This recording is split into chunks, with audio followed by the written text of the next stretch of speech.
हाल ही में संगीत जगत के लिए काफी बड़ा क्षति हुआ। कहा जाए तो वो काफी मशहूर तबला वादक जाकिर हुसैन जी हम लोग के बीच में अब नहीं रहे।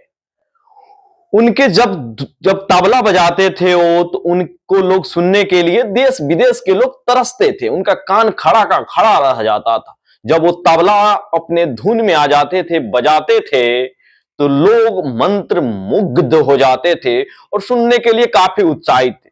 इसीलिए उनको भारत में कितने पुरस्कारों से नवाजा गया। पद्मश्री, पद्म भूषण, पद्म विभूषण पुरस्कारों से उनको नवाजा गया। मतलब कहा जाए तो उनको संगीत के क्षेत्र में काफी मशहूर थे।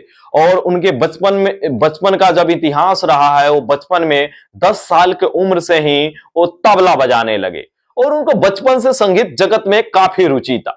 इसका कारण उनके पिताजी थे। उनके पिताजी भी काफी बड़े तबला वादक थे। उनके पिता का नाम अल्लाह रखा कुरैशी था और उनकी मां का नाम बीबी बेगम था।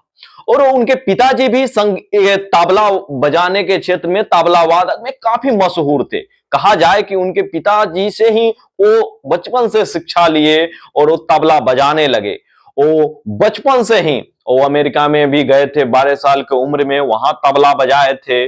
और कहा जाए तो वो अपने क्षेत्र में कहा जाए तो हीरा थे। का जन्म 8 मार्च 1951 में मुंबई में हुआ था। उनका पढ़ाई लिखाई, जो बचपन का पढ़ाई लिखाई था, वो मुंबई में ही हुआ था।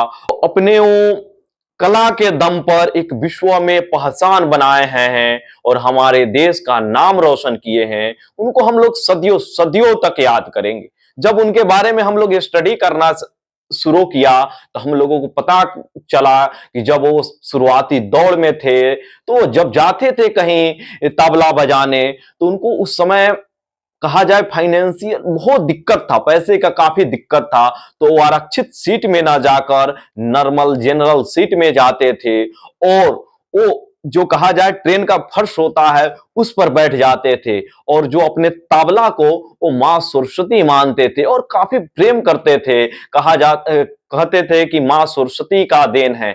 और अपने तबला को वो अपने गोदी में रख लेते थे। बैठते थे जब ट्रेन के फर्श पे, तो अपने गोदी पर रख लेते थे ताकि किन्हीं यात्रियों का पैर से ना लगे।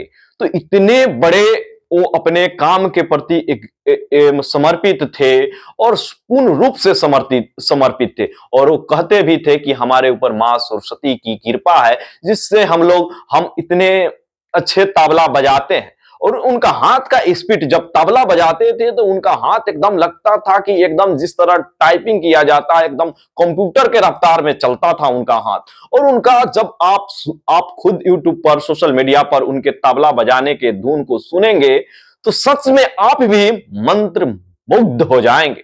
अंत में हम यही कहेंगे कि आप इतने बड़े तबला वादक उस्ताद जाकिर हुसैन के बारे में आप क्या सोचते हैं? कमेंट में जरूर बतलाइएगा। हमारे तरफ से बहुत बहुत नमन है। जय हिंद। उनका इलाज के दौरान मौत हो गया, अमेरिका सैन फ्रांसिस्को में।